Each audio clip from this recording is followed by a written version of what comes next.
primeiro de 3 diretos ao assunto da tarde política de hoje. Vamos ouvir Iniciativa Liberal, Bloco de Esquerda e Chega. Vamos começar precisamente com o Chega e com Pedro Frazão, que já está aqui connosco em estúdio. Boa tarde. Olá, Vanessa. Olá, Miguel.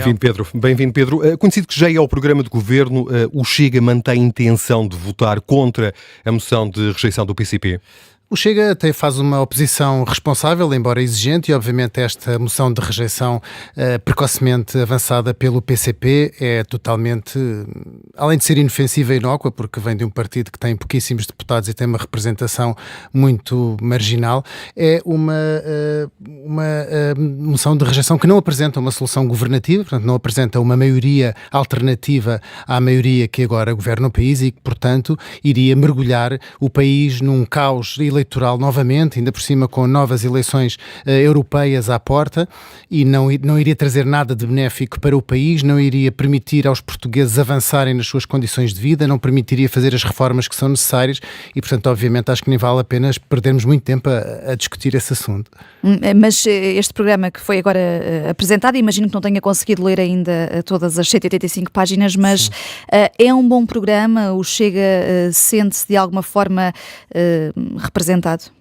Vanessa, o Chega, eu já li, já tenho aqui o documento comigo, já imprimi, já estive a anotar, já estive a fazer o meu trabalho de casa, porque a discussão começa já amanhã às 10 da manhã e, portanto, não temos tempo a perder. Além disso, havia imensa curiosidade, não só política, mas também pessoal, sobre este programa, uma vez que o Chega foi arredado das conversações para o programa do Governo e, portanto, já tive a oportunidade de ler em grande maioria das páginas, inclusivamente os assuntos que mais me interessam. E sinceramente, o sentimento que me veio à memória é sentir-me copiado, porque há muitos parágrafos aqui deste programa de governo que são, inclusivamente, o âmago de propostas legislativas que o Chega já apresentou na sessão, na legislatura anterior, em sessões legislativas anteriores, e que estão agora plasmados aqui no programa da AD. Isso não é bom?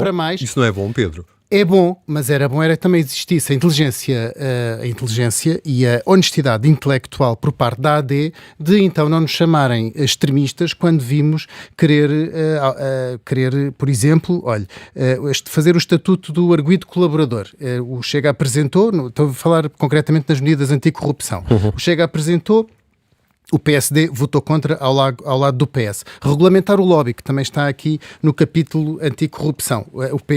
O Chega apresentou, o PSD absteve-se. As fortunas não justificadas e o enriquecimento ilícito. O PSD absteve-se e até criticou bastante o nosso avanço político. Aquilo que nós chamamos o período de nojo político, que aqui aparece com outro nome, o PSD votou contra. Estou apenas a dar alguns exemplos aqui na bandeira anticorrupção, que, portanto, não se percebe muito bem.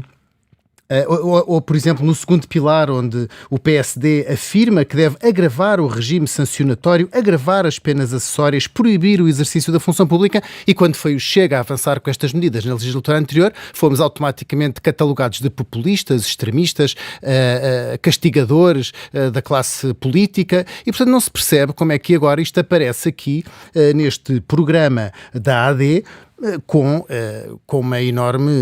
É um copianço, digamos. Considera assim. que há aqui alguma dose de incoerência por parte do... Há bastante dose de incoerência, há alguma dose de desonestidade intelectual quando catalogaram as nossas medidas com sentido pejorativos e agora vêm apresentar as mesmas. Portanto, de todo modo, eu penso que é vantajoso e é positivo que elas cá estejam. Agora, o que também me parece é que este programa de 180 e tal páginas não parece um programa para os 4 anos da legislatura, parece um programa emergencial. Nós vamos passando ao longo dos capítulos, dos 9 capítulos que tem este programa, ou dos 10 capítulos, aliás, que tem este programa, e vemos planos de emergência, planos de alteração, avaliações, mas não vemos a promessa de reformas de fundo. Isso não existe, infelizmente, neste programa. E, portanto, parece-me mais um programa para atender às urgências que as há no Estado da Nação do que propriamente um programa para os 4 anos da legislatura. O Pedro Frazão já elencou aqui um conjunto de medidas que, segundo o Pedro, são extraídas precisamente de algumas das propostas apresentadas apresentadas pelo Chega. O Ministro da Presidência, António Leitão Amaro, disse que este programa, para além das medidas que constavam do programa eleitoral com que a AD se apresentou a eleições, inclui 60 propostas de outros partidos. Tem noção de quantas propostas do Chega estão vertidas neste documento?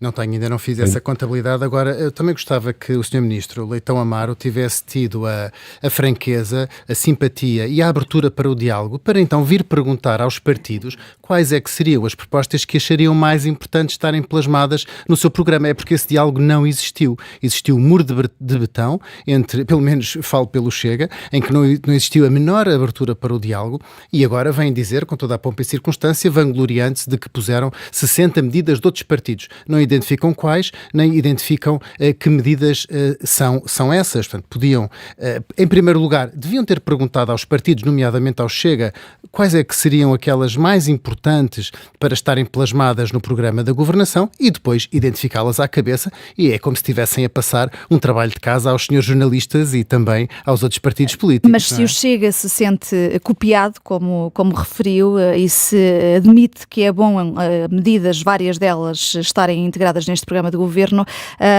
isso não pode ser definidor para um sentido de voto depois num orçamento do Estado?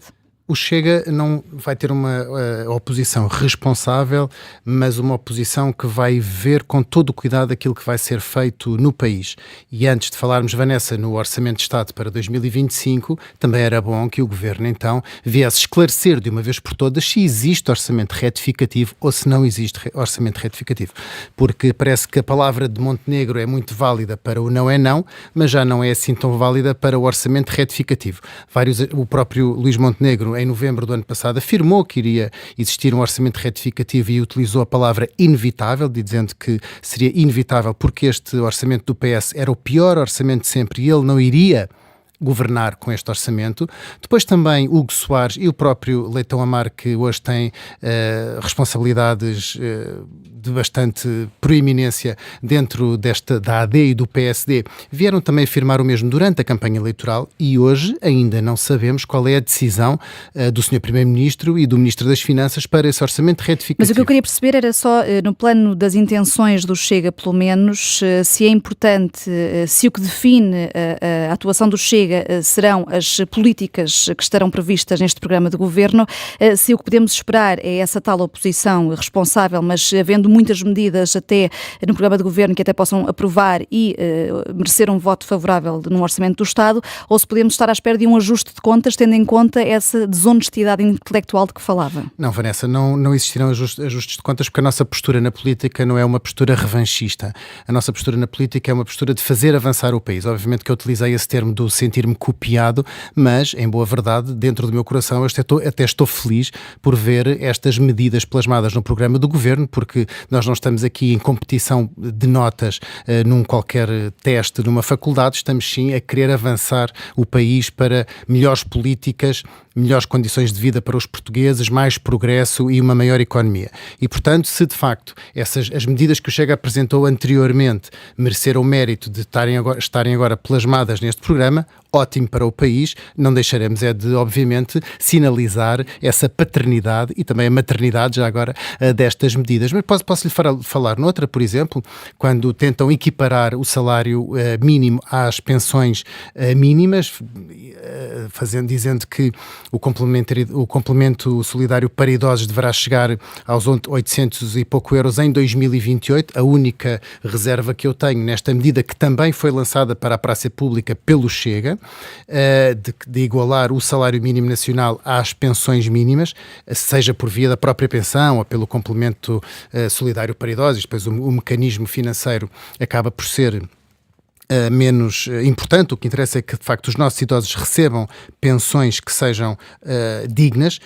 Bem, o que há aqui a criticar é que aponte este objetivo para 2028 e nós sabemos que, infelizmente, dada a nossa demografia, muitos dos nossos idosos já olham para 2028 como um ano muito longínquo. Portanto, há medidas aqui que, sendo bandeiras do Chega, nós vamos querer que elas sejam realmente plasmadas no próximo Orçamento de Estado. E é daí mesmo que virá definirá a nossa intenção de voto. É da análise do mérito do próprio Orçamento de Estado, obviamente também da atitude que o PSD e o CDS, as duas forças da AD que têm representação parlamentar, dessa atitude que terão com o Chega, porque obviamente quereremos ter também alguma abertura para a negociação o número de votos que é necessário ser favorável, porque eu quero lembrar aqui que se o Partido Socialista chumbar o orçamento para 2025, como aliás foi prometido na entrevista de anteontem de Pedro Nuno Santos, o Chega, se abstiver, o orçamento não passará. E, portanto, é necessário, de facto, ter algum cuidado com as negociações parlamentares com a bancada do Chega. O Pedro Frazão já fez aqui referência ao combate à corrupção e essa é uma das bandeiras do partido que representa. Neste capítulo, o Governo compromete-se a consensualizar uma agenda com os diferentes partidos e aponta alguns caminhos, a regular o lobbying, a criminalizar o enriquecimento ilícito, que há pouco fazia referência, a agravar as sanções previstas no regime geral de prevenção da corrupção ou, entre outras medidas, fixar um prazo máximo de 72 horas para que um detido fique a conhecer as medidas de coação. O caminho para combater a corrupção é este? Parece-me tudo bastante avisado, aliás, todas elas, menos este limite máximo das 72 horas, são tudo propostas que o Chega já lançou para o debate público e já apresentou na Assembleia da República como iniciativas legislativas. Agora, esta última das 72 horas para decisão jurisdicional parece-me um bocadinho uma medida feita à medida do caso, não é? E nós nunca devemos legislar com base nos casos que têm acontecido mais recentemente, no nosso panorama, e sabemos bem do que é que estamos a falar, nomeadamente deste caso de suspeição de corrupção na região autónoma da Madeira, em que foi considerado por algumas figuras proeminentes do nosso sistema judicial que de facto houve um abuso do tempo em que os arguidos estiveram detidos, e portanto parece que é aqui um bocadinho um fato feito à medida. Acho que não é uma boa prática legislativa, nem uma boa prática governativa. De todo modo, o que está na base desta falta de diligência nos serviços judiciais não é tanto a falta de vontade dos senhores juízes, dos senhores magistrados ou do próprio Ministério Público, é a falta de meios dos tribunais e, portanto, o que também há um compromisso assumido e, portanto, essa medida, é exatamente aí por aí que eu ia pegar, Miguel, é que, de facto, essa medida do reforço dos recursos humanos e dos recursos técnicos do Ministério Público, das instâncias judiciais, dos tribunais, dos escrivãos, dos oficiais de justiça, isso, de facto, é que vai melhorar a nossa justiça e vai diminuir os tempos de espera. O Chega explicou subejamente durante o período de campanha eleitoral que boa parte das medidas que implicam um aumento de despesa iriam provir do combate à corrupção. Acredita que estas medidas de combate à corrupção que constam do programa de governo serão suficientes para alcançar as metas de arrecadação de receita que o Chega defende? Miguel, nós defendíamos essa perspectiva e essa arrecadação de fundos com o confisco das verbas e do património que estavam tanto em arguidos, em processos com muito pendor ou em próprios condenados e, portanto, haver uma maior agilização da guarda para o Estado de valores portanto, verbas em dinheiro, em contas e também património imobiliário. Isso não existe aqui um parágrafo que parece que alude a essa possibilidade, mas não está totalmente objetivo. E, portanto, sem este mecanismo, obviamente que não será possível fazer essa arrecadação do montante dos 20 mil milhões de euros que o Chega aludia. Agora, o que é preciso é também, volto a falar, no orçamento retificativo. Portanto, não só na justiça, mas também na promessa da contagem do tempo de serviço para os professores, da atribuição do subsídio de perigo às forças policiais, até a própria baixa do IRS e do IRC e também, obviamente, o plano de emergencial para a saúde, que terá, obviamente, que passar pela valorização das carreiras dos profissionais de saúde no SNS. Tudo isso tem implicações orçamentais muito ponderosas e, portanto, independentemente do excedente orçamental que possa existir ou não, que, segundo Fernando Medina, não existia e agora, segundo Fernando Medina, já existe, que também o ex-ministro das Finanças mudou de opinião de acordo com a mudança de liderança do seu partido e de acordo com a passagem da data das eleições e da enorme derrota que o PS teve nas eleições.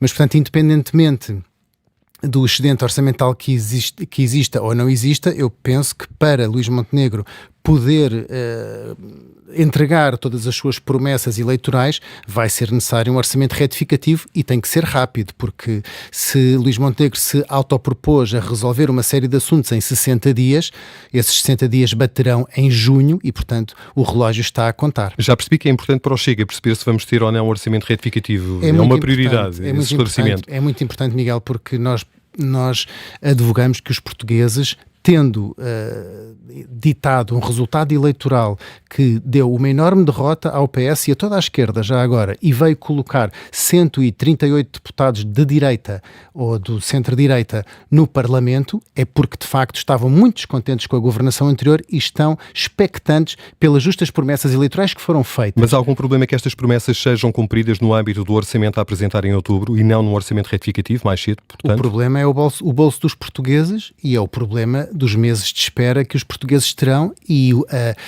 a falha da oportunidade de entregar aos portugueses aquilo que foi prometido na campanha eleitoral. E o Chega também fez as suas promessas eleitorais e, portanto, os resultados eleitorais do Chega também nos obrigam, nos responsabilizam, nos dão a força para, no Parlamento, exigirmos que essa mudança seja feita o mais brevemente possível. Isso quer dizer que, se não houver retificativo, à partida o Orçamento do Estado merecerá um voto contra do Chega? É prematuro, Vanessa, estarmos já a avançar com um sentido de voto sobre um documento que não conhecemos. Muita coisa acontecerá até a seguir ao verão e, portanto, penso que será prematuro. O que eu posso dizer agora é que, para o Chega, é desejável que todas as promessas eleitorais que foram feitas sejam cumpridas o mais rapidamente possível. A minha opinião, ou da minha perspectiva, não será possível cumpri-las sem um orçamento retificativo. O próprio programa do Governo que hoje acabámos de ler, ou que acabámos de receber, também não é muito perentório no cumprimento dessas promessas. Refere-se vagamente a ser necessário encontrar uma solução para os professores, refere-se às profissões da saúde, ou seja, todas aquelas promessas que foram feitas muito objetivamente por Luís Montenegro na sua campanha, agora aparecem já um pouco esbatidas aqui no programa eleitoral. Nós não queremos acreditar que Luís Montenegro não vá cumprir a sua palavra, porque, como ele já disse várias vezes, a sua palavra tem muito valor, nomeadamente até naquilo que disse em relação ao Chega, e, portanto, vamos ter essa... Vamos chamá-la a razão. Mantém-se a intenção de ser uma recuperação faseada de 20% ao ano, o que consta no programa do Governo. O que consta no programa no Governo é dizer que é preciso encontrar uma solução para os professores, certo? Mas não foi exatamente isso que Luís Montenegro disse. O que está no programa de Governo é iniciar a recuperação integral do tempo de serviço perdido dos professores a ser implementado ao longo da legislatura à razão de 20% ao ano. Muito bem, mas não foi exatamente isso que Luís Montenegro fez parecer na sua campanha e não é essa a mas o programa do Governo parece mais claro. É verdade, mas nós agora temos que questionar o Governo porque é que prometeu uma coisa e agora está a escrever outra, porque na altura em que tivemos várias manifestações de professores em frente à Assembleia da República, o PSD, pela intervenção até de vários senhores deputados, manifestou que era necessário haver uma recuperação imediata e que as reivindicações eram justas. E o mesmo se aplica também às forças de segurança, o mesmo se aplica às profissões de saúde e... Os oficiais de justiça também. Os oficiais de justiça, exatamente. Uhum. Obrigada, Pedro Frazão, por ter vindo à Rádio Observador. Eu queria só manifestar também que na agricultura, só para terminar com um setor que também me diz muito e que penso que é sempre um pouco esquecido, nós não nos podemos esquecer que os agricultores fazem andar o país e alimentam-nos a todos e que há menos de 2 meses atrás fecharam autoestradas e fecharam as nossas fronteiras e nós vemos mais uma vez a agricultura subjugada debaixo da agenda climática neste programa do Governo. A agricultura, a meu ver, deveria ser capaz de encontrar um capítulo próprio e não estar sempre subjugada à agenda climática e à agenda da sustentabilidade. A agricultura por si só tem que ganhar importância política e gostava de deixar esse recado ao Governo da AD, porque certamente nestes 2 dias de discussão vamos falar sobre isso. Recado dado aqui por Pedro Frazão, do Chega. Vamos ainda nesta tarde de política contar com mais 2 diretos ao assunto, com os líderes parlamentares de Bloco de Esquerda e Iniciativa Liberal. Vai ser mais daqui a pouco.